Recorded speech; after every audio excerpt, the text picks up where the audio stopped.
right, you can all see the screen.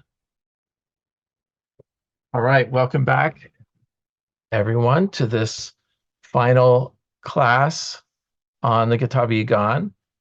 This section of the Iqan, in a way, is going to be the simplest one to get through.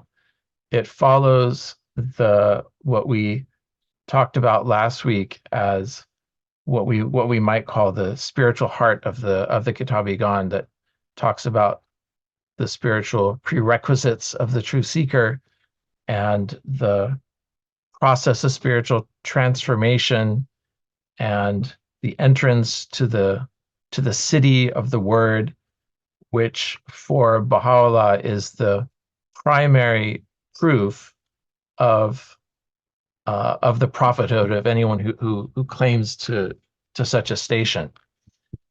And in a way, the vast majority of the Kitab-i-Iqan, really, certainly by page count and also by theme, is centered around the word itself as the primary evidence of a prophetic claim. What we see in these final paragraphs of the Kitab-i-Iqan is kind of a collection of other specific proofs or evidences pertaining to the claims of the Bab, but which are also, as we will see, applicable more generally to prophetic claims. And we'll see a number of these, and we'll go through them, and they're summarized here in this outline.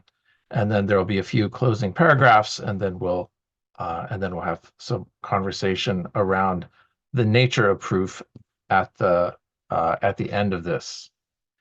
So Baha'u'llah begins this section on paragraph 246 by mentioning the first of these additional proofs of the revelation of the Bab. He says, among the proofs is demonstrating the truth of this revelation is that, really, whereas in times past, whenever a prophet advances a claim, certain souls, Baha'u'llah says, obscure and detached from all worldly entanglements, would seek illumination for the sun of prophethood and the moon of divine guidance, and would attain unto the divine presence. The emphasis on obscure and detached from all worldly entanglements. And he says, because of this, the divines of the age and those possessed of wealth would scoff and scorn at these people. It's the lowly ones of the earth that were the first to accept.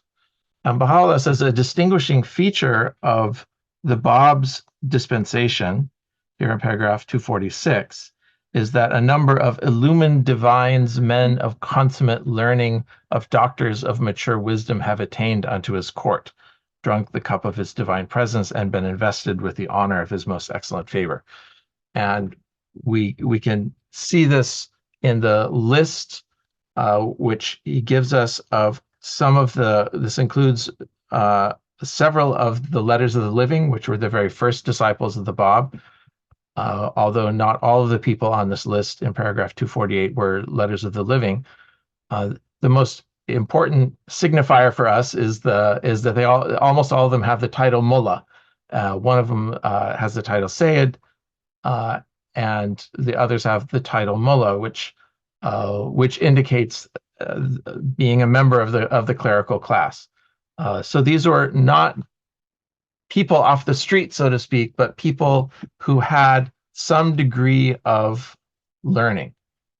And Baha'u'llah points this out as a specific proof connected to the revelation of the Bab.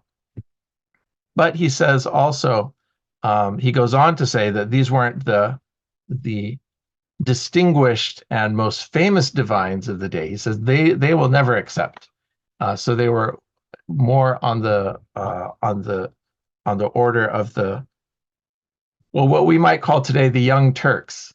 These were younger, more brash, and probably the more liberally minded and progressively minded members, people willing to see things differently.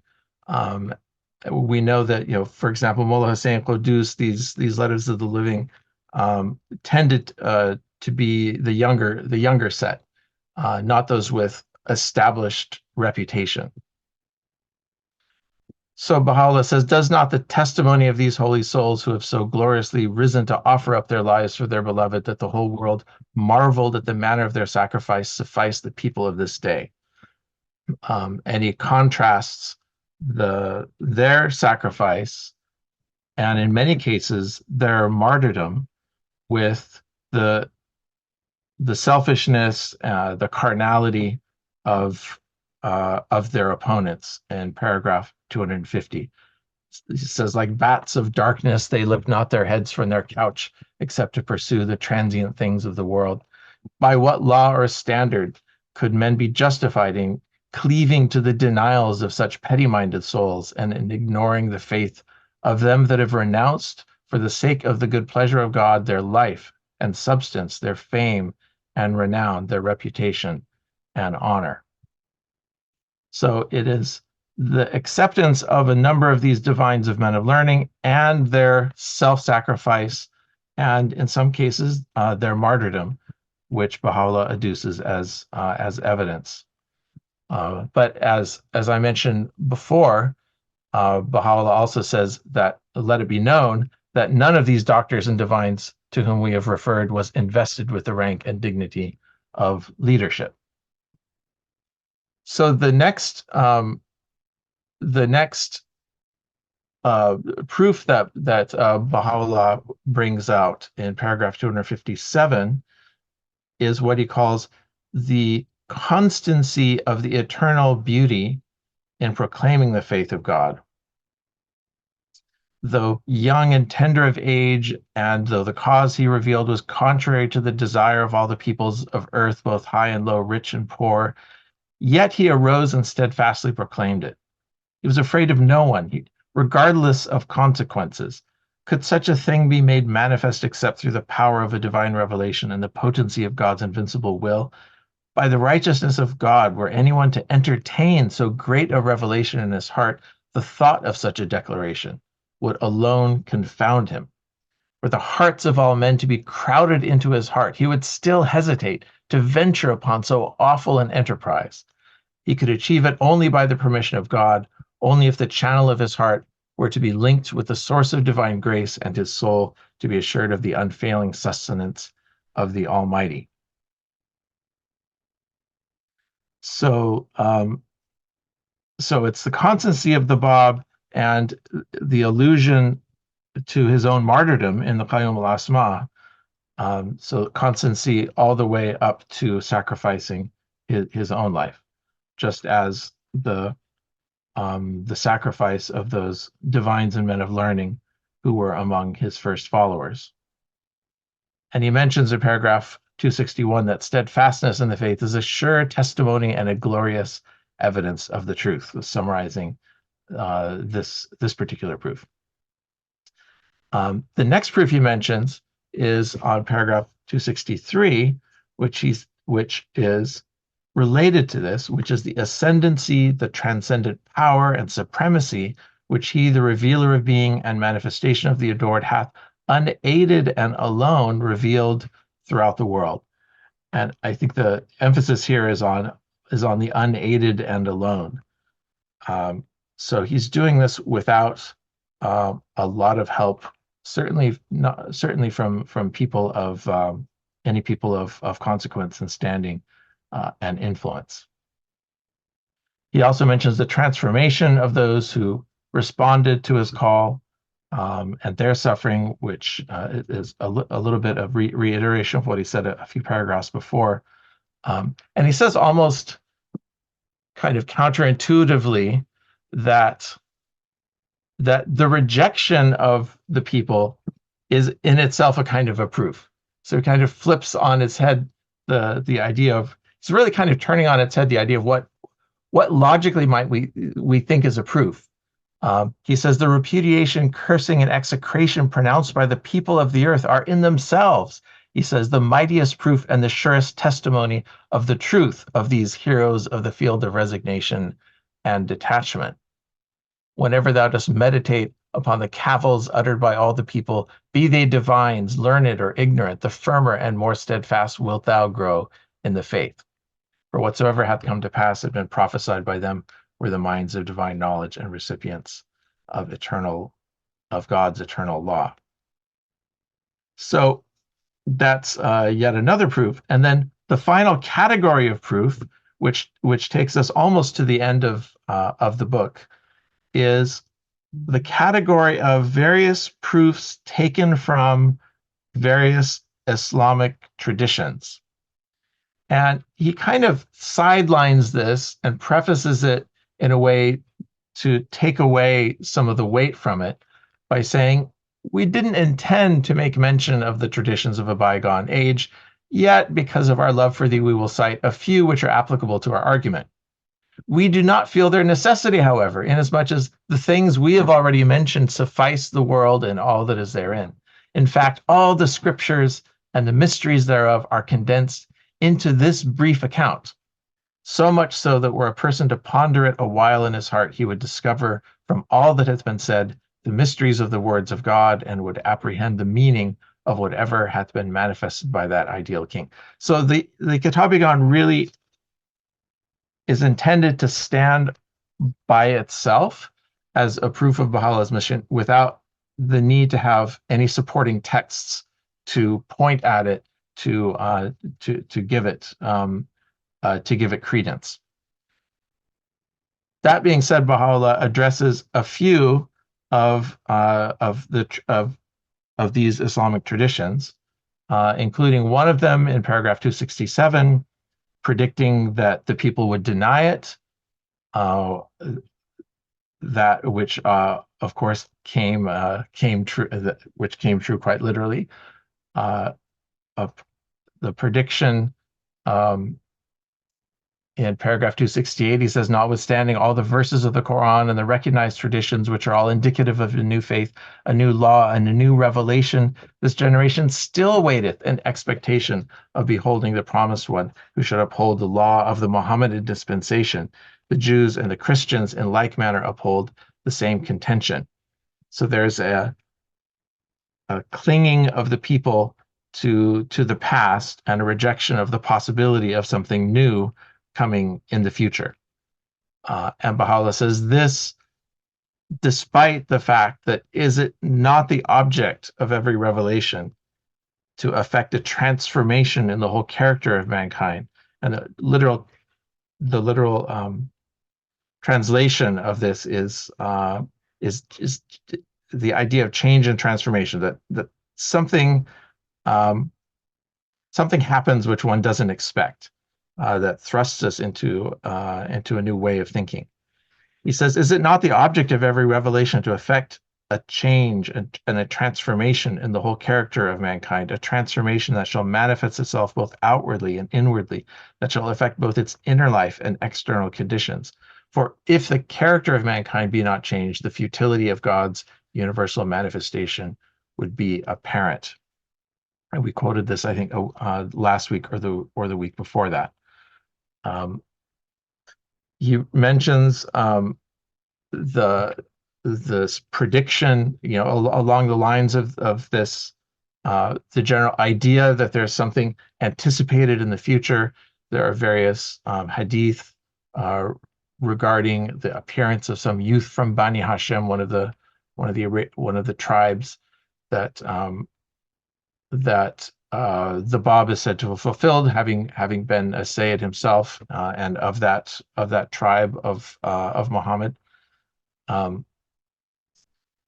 And he mentions a couple of other Islamic traditions. One, that all of knowledge is 20 and 7 letters. All that the prophets have revealed are 2 letters thereof.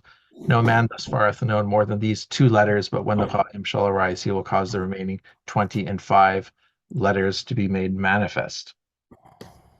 And he says that this appearance of the Bab with this ocean of his words is that fulfillment of that prophecy and that remaining 25 letters.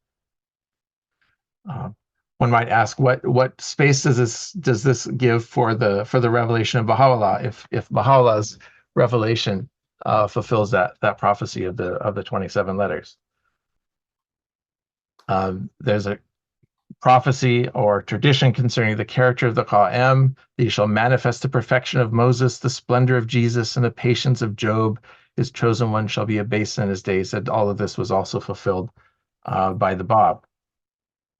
And finally, there's a tradition regarding Zawra, which some interpret as Baghdad, but he interprets it in a way none other but the land of Ray, which he argues also indicates or is consistent with the Bab's revelation. And having given all of these various proofs and evidences, some from Islamic traditions and some otherwise, he concludes his discourse, and we'll come back to these various proofs and try to categorize them and draw some larger points from them in a few pages. But first of all, in the closing passages, Baha'u'llah turns, as he often does, to the present day. He entreats the people of the Bayan, and here we have a very explicit anticipation of what is to come imminently with Baha'u'llah's own approaching declaration. He says that we entreat the learned men of the Bayan not to follow in such ways, not to inflict at the time of mustaghas, which is a word found in the Bab's writings, which is, in some symbolic sense, is supposed to indicate that revelation, which is to follow the Bab, i.e. Baha'u'llah's revelation.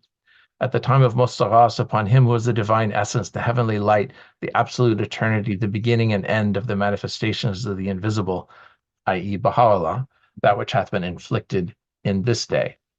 And then Baha'u'llah mentions a few things that he's anticipating in terms of his own suffering and his own rejection.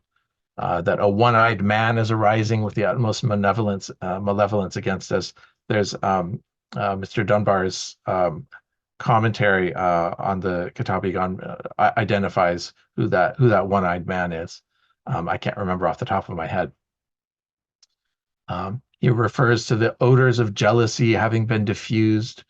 Of course, Baha'u'llah already has, I think, at this stage, a very clear idea of the rejection and opposition of his own half-brother Mirza Yahya, which will necessarily follow his own declaration in the Garden of Rizwan in a couple of years. And so some of what Baha'u'llah is anticipating here may be referring to this rejection of Mirza Yahya. There's some biographical notes here, which are very valuable to us because otherwise we often don't have a lot of historical notes about what happened during this period. And this paragraph 278 fills in a bit of the historical record, between Baha'u'llah's banishment to Iraq, what happened during those years that he spent in Baghdad, during which time Mirza Yahya was the nominal head of the Baha'i community, and during which time Baha'u'llah retires into the wilderness to live a life of solitude as a darvish. Baha'u'llah refers to it here in this paragraph, that in the early days of our arrival in this land, when we discerned the signs of impending events, we decided ere they happened to retire. We betook ourselves to the wilderness and there, separated and alone, led for 2 years a life of complete solitude. And this period of time apart is interestingly part of the rhyming of history, as we see also other prophets also having these times alone in the wilderness. From our eyes there rained tears of anguish, and in our bleeding heart there surged an ocean of agonizing pain. Many a night we had no food for sustenance, and many a day our body found no rest. By him who hath my being between his hands, notwithstanding these showers of afflictions and unceasing calamities, our soul was wrapped in blissful joy, and our whole being evinced in ineffable gladness. For in our solitude we were unaware of the harm or benefit, the health or ailment of any soul. Alone we communed with our spirit, oblivious of the world and all that is therein. We knew not, however, that the mesh of destiny exceedeth the vastest of mortal conceptions, and the dart of his decree transcendeth the boldest of human designs. None can escape the snares he setteth, and no soul can find release except through the submission to his will. By the righteousness of God, our withdrawal contemplated no return, and our separation hoped for no reunion. The one object of our retirement was to avoid becoming a subject of discord among the faithful, a source of disturbance unto our companions, the means of injury to any soul, or the cause of sorrow to any heart. Beyond these, we cherished no other intention, and apart from them, we had no end in view. And yet each person schemed after his own desire, and pursued his own idle fancy, until the hour when from the mystic source there came the summons bidding us return whence we came. Surrendering our will to his, we submitted to his injunction. And the importance of this paragraph, I think, is underlined by the fact that Shoghi Effendi quotes from it, and in most of this paragraph in pages 119 to 120 of God Passes By. He says, what pen can recount the things we beheld upon our return? 2 years have elapsed during which our enemies have ceaselessly and assiduously contrived to exterminate us, whereunto all witness. Nevertheless, none among the faithful hath risen to render us any assistance, nor did anyone feel inclined to help in our deliverance. Nay, instead of assisting us, what showers of continual sorrows their words and deeds have caused to rain upon our soul. Amidst them all, and this is an important couple of sentences, amidst them all we stand life in hand, wholly resigned to his will, that perchance through God's loving kindness and his grace, this revealed and manifest letter may lay down his life as a sacrifice in the path of the primal point, the most exalted word, by him at whose bidding the Spirit hath spoken. But for this yearning of our soul, we would not for one moment have tarried any longer in this city. Sufficient witness is God unto us. And it's particularly interesting that this, the first sentence here, amidst them all we stand life in hand, was an addition in Baha'u'llah's own hand to the original text of the Kitab-i-Iqan, which we have in the hand of Abdu'l-Baha. And what's interesting about that is that Shoghi Effendi used this sentence and quoted from this sentence in the frontispiece to the Dawnbreakers when he published the Dawnbreakers in 1932. But at the time he translated and published the Dawnbreakers, way back in 1932, he didn't yet have that original manuscript of the Kitab-i-Iqan. It was donated to Shoghi Effendi and to the World Center sometime after that by the family of the Bab. And so it was only after that manuscript was donated, and amidst the pilgrims who were there at the time in the Holy Land, as Shoghi Effendi presented this precious manuscript of the Kitab-i-Iqan, the original Kitab-i-Iqan in the hand of Abdu'l-Baha. As he was flipping through it and showing it to the pilgrims, he came to this page where Baha'u'llah had added the sentence in his own hand to the manuscript. And the pilgrims present all had a sense of this kind of mystical connection between Shoghi Effendi and Baha'u'llah, who was somehow inspired to choose the sentence and highlight it in the translation of the Dawnbreakers. So Baha'u'llah concludes by giving a couple other examples of traditions. A tradition regarding the year 60 in paragraph 281, which we know is quite significant because the year 60 in the lunar calendar, year 1260, corresponds to the year 1844 in the solar calendar, in the Gregorian calendar, which is, of course, the year of the Bab's declaration. And he also mentions this tradition of the signs of the four prophets, also referring to the Bab. So he's kind of finishing up his discourse by mentioning a few other a few other traditions. And finally reminds the uncle of the Bab in these final pages of the point that really started the whole Kitab-i-Iqan, which was the need to read out these sorts of traditions and prophecies, to be able to read them out in symbolic terms primarily rather than literal terms. Although Baha'u'llah acknowledges that sometimes they are speaking in literal terms, and sometimes what they say is exactly what they mean, and sometimes what they say one has to look behind the veil of words for the meaning. He says it in these terms, that it is evident unto thee that the birds of heaven and doves of eternity speak a twofold language. One language, the outward language, is devoid of illusions, is unconcealed and unveiled, that it may be a guiding lamp and a beaconing light whereby wayfarers may attain the heights of holiness, and seekers may advance into the realm of eternal reunion. Such are the unveiled traditions and the evident verses already mentioned. The other language is veiled and concealed, so that whatever lieth hidden in the heart of the malevolent may be made manifest, and their innermost being be disclosed. He gives here, and elsewhere he says it's so that roses can be distinguished from thorns. He says, in such utterances the literal meaning, as generally understood by the people, is not what hath been intended. Thus it is recorded, every knowledge hath 70 meanings, of which one only is known amongst the people. And when the Qa'im shall arise, he shall reveal unto men all that which remaineth. And he says, these things we mention only that the people may not be dismayed because of certain traditions and utterances, which have not yet been literally fulfilled, that they may rather attribute their perplexity to their own lack of understanding, and not to the non-fulfillment of the promises in the traditions, inasmuch as the meaning intended by the Imams of the faith is not known by this people, as evidenced by the traditions themselves.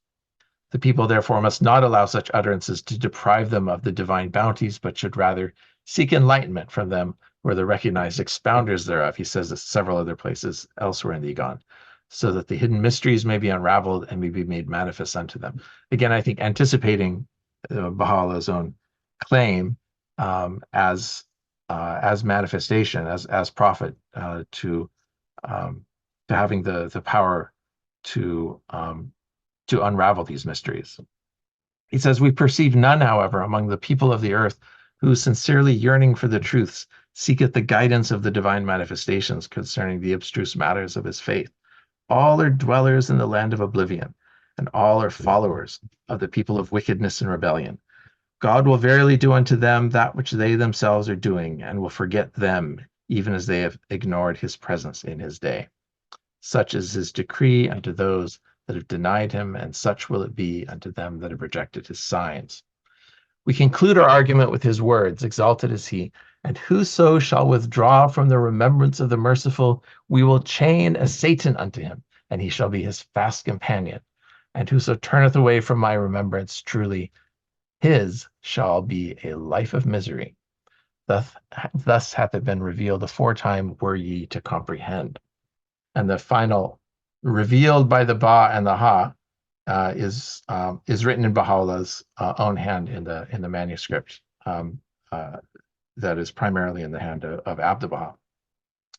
Peace be upon him that inclineth his ear unto the melody of this mystic bird, calling from the Sadratul Muntaha. All of this is basically Baha'u'llah really tearing off the veil more than elsewhere in the book, and saying, I'm the revealer of this. And one would not say that one has revealed a book if one was not making some sort of exalted spiritual claim. So that's the end of the Kitab-i-Iqan.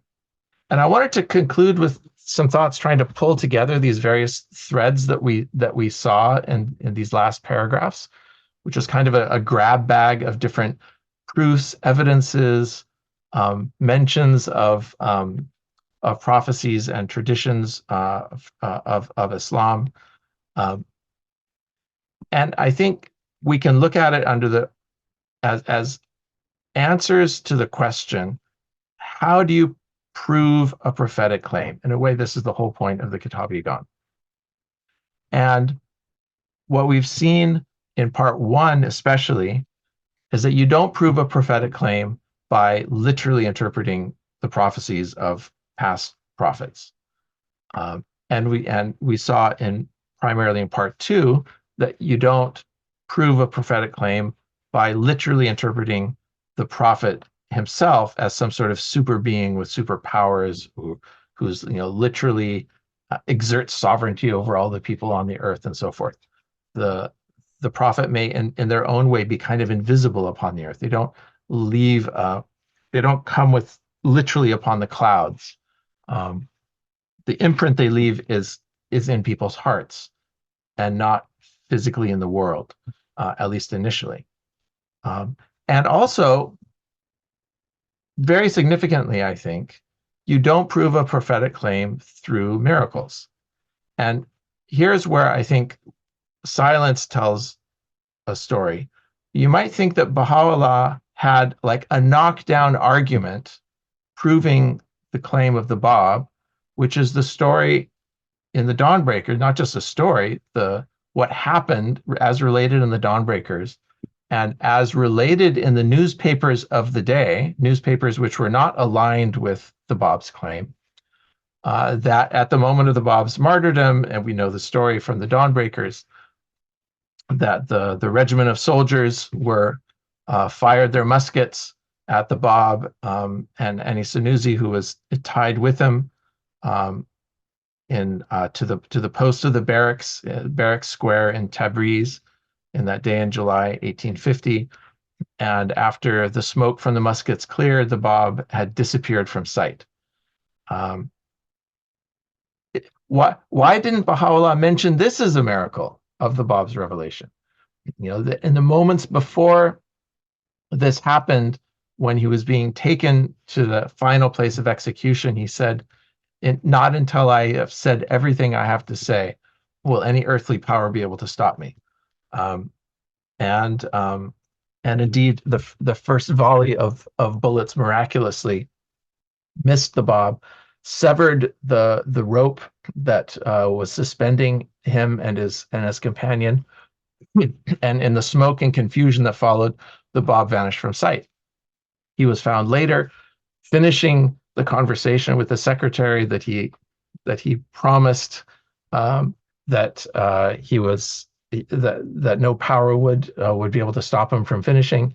And having finished that conversation, he then let himself be led back to that same place of execution. And in that second volley of bullets, the Bab and his companion were executed. This is such an incredible story, and it's the fact that it happened is reported in the newspapers of the day. So there's great, objective credence that this thing happened. And the fact that Baha'u'llah doesn't mention this at any point, I feel is quite an important lesson to us, not to be drawn into the temptation of using miracle stories as a way to dress up the claim of a prophet.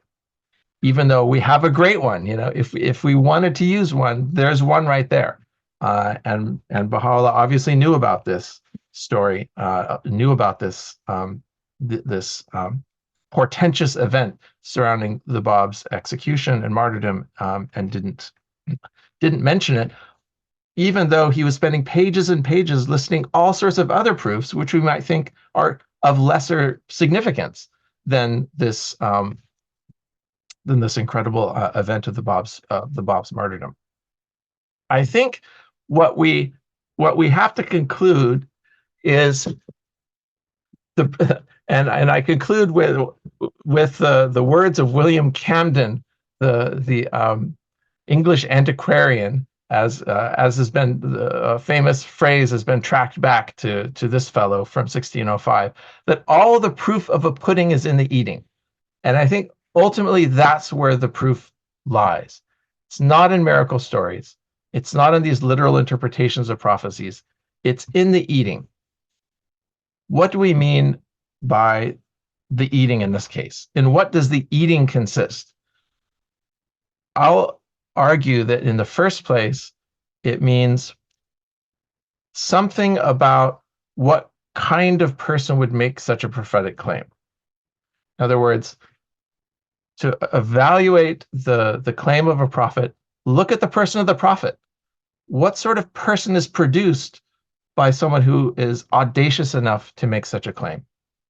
Secondly, what kind of a person would acceptance of such a claim produce?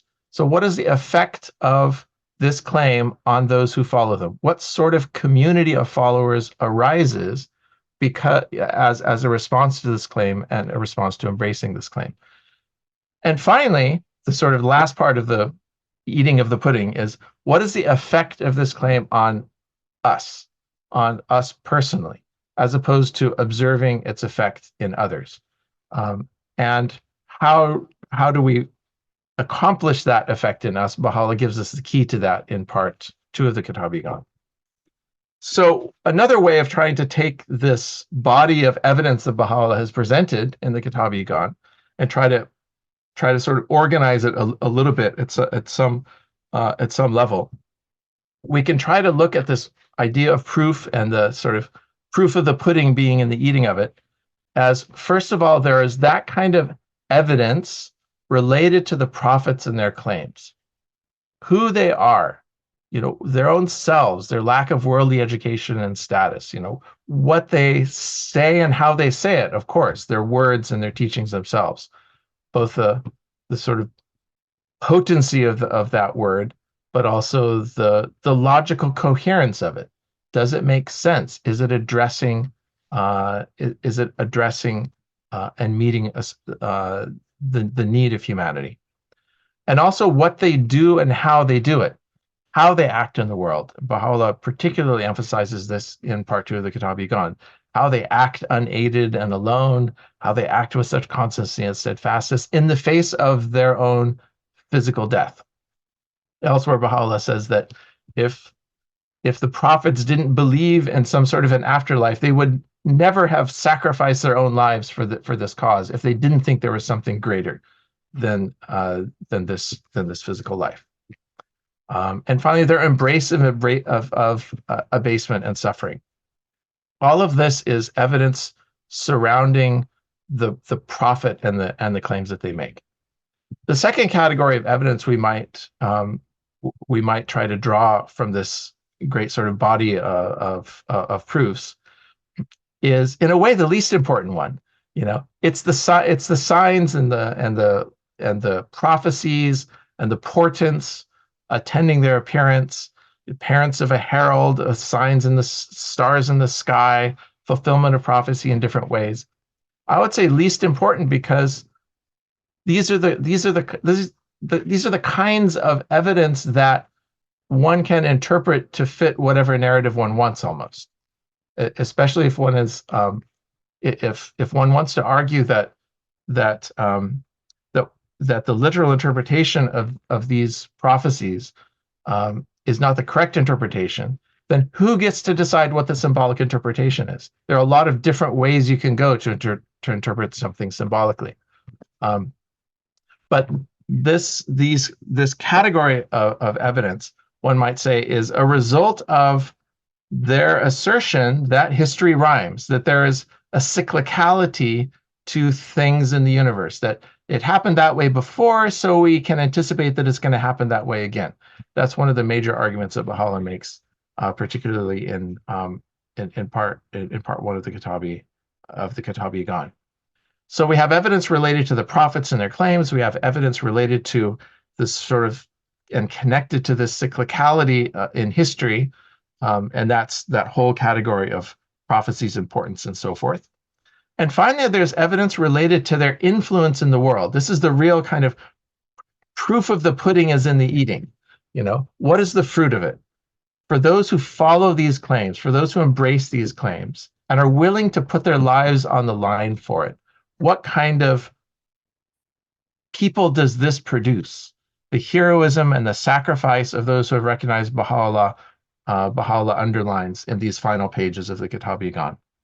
Even the repudiation of the masses itself, the fact that it's rejected by most people, Baha'u'llah counterintuitively brings out as among the evidence. What Baha'u'llah doesn't refer to so much directly in the Kitab-i-Iqan is what we might think of as maybe the most important evidence, but it's something that one couldn't have mentioned at the time so soon after the revelation of the Bab, and that's the civilizations that they inspire. What happens centuries afterwards, the arts, the sciences, the great transformations of human culture and belief that that result from these great events and from the emergence of these religious traditions, because the time scales that we have to judge that sort of evidence is much longer than the time scale that anyone had at the time Baha'u'llah was writing this in relation to the revelation of the Bab. And finally, there's that transformation of the souls as perhaps the greatest evidence. Other souls that we might be able to observe the lives of the letters of the living, how they gave up everything for this cause, the apostles of Baha'u'llah and of the Bab, but also finally, last but absolutely not least, the transformation of our own souls, the fruit that it produces in our own in the sublimation of our own consciousness as we follow the path of the Spirit that Baha'u'llah outlines for us in part 2 of the Kitab-i-Iqan. And this path of the true seeker, Baha'u'llah, as we talked about last week, includes quite a number of prerequisites. You can try to count them up as a couple of dozen odd things, or you can try to kind of group them as being in a state of search, emptying oneself out of ilm to make way for irfan, emptying oneself out of the book learning with all of the biases that entails to make way for the direct recognition and understanding of the thing, which is knowledge by presence, which is the sort of direct apperception of a thing that is not dependent upon book learning. And those virtues that underline and give weight to that state of search, virtues which we talked about last week as being theocentric or self-centric or other-centric, as virtues related to our trust in God, in what we refer to as a higher power, if we don't use the word God, the virtues relating to our own selves, the emptying out of preconceived notions, the purifying of our own heart, and finally those virtues related to others, and which can be summed up as concern for and love for one's neighbor. Those are the spiritual prerequisites, which are not unique to Baha'u'llah's revelation, but are found in all the great and authentic traditions of the world's religions. And these are the real proofs of the prophet, in a way, is following this spiritual path as a way of opening one's consciousness to the recognition of these sublime claims of the prophets throughout history, which have been so different in their appearance and in the surface, but which underneath that surface have had this have all shared in this kind of spiritual kernel, which leads to this transformation of consciousness and the expansion of consciousness, with all of the fruits that brings in the emergence and efflorescence of human civilization. So those are my concluding thoughts about the nature of proof and what Baha'u'llah is trying to do in the Kitab-i-Iqan, how he's trying to alter for us and in some ways turn on its head for us what we might have thought the job of and the process of proving a prophetic claim might entail, and replacing it with something far more sublime, and far more and of far more spiritual consequence. So thank you for lasting this far into the class. and I'll open it up at this point for any comments and thoughts.